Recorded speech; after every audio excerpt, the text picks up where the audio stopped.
Sourdough has made a huge comeback as a hobby. So, how do you make the same loaf of sourdough bread every single time in your apartment?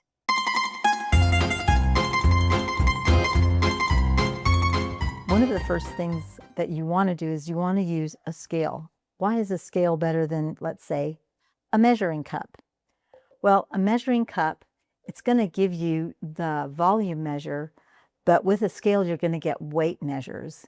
And weight measures are very important in cooking because of the chemical reactions that occur when you're cooking. A scale like this costs maybe $20 at Walmart. It's nice to have it to invest in. Plus, if you're a diet person or you like to check how much food you're eating, a scale, you can use this for your food as well. But use a scale to measure out your ingredients so it's more precise and you get a better loaf every single time because you're using the same amounts every time. So for sourdough, the most important thing to help the dough get that wonderful sour flavor from the lactic acid, as well as for it to rise properly, is that you need to use the proofing methods in the recipe that you're using. Now for me, once I've gone through the final flip and fold, then I let the dough rest for 30 minutes, and then I put them in proofing baskets.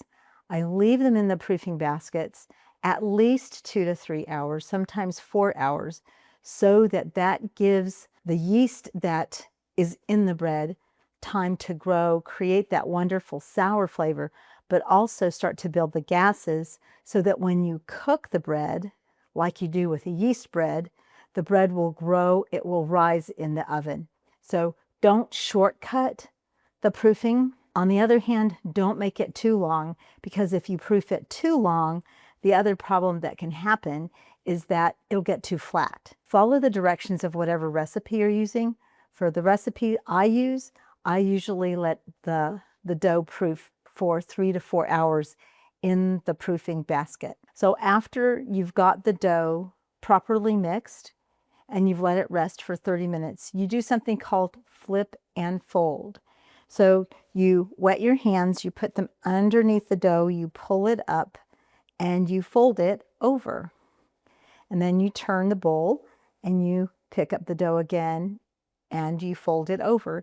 As the dough begins to grow, and it may not seem like it's growing to you, but as time passes, it's beginning to create more of those gases that you need in order for the bread to rise properly. So with your next flip and fold, you want to do the same thing. Make sure your hands are nice and wet so that your hands don't stick to the dough, but you want to pick it up and you want to be a little bit more gentle.